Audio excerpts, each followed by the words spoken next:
দেখো এই অঙ্কটা দিয়েছে কিউব রুট, তাহলে কিউব রুট থাকলে আমরা কি করব, আর আমাদের সংখ্যাটা কত 7, তাহলে আমরা প্রথমে লিখে নিব 7।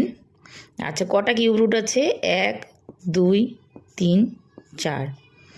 আচ্ছা তাহলে যেহেতু কিউব রুট সেহেতু 3 লিখলাম, আর 4টা যেহেতু কিউব রুট সেহেতু 4 লিখলাম। এইবার একটা করে সংখ্যা কমাবো, 3 যোগ 2 যোগ 1 যোগ 0।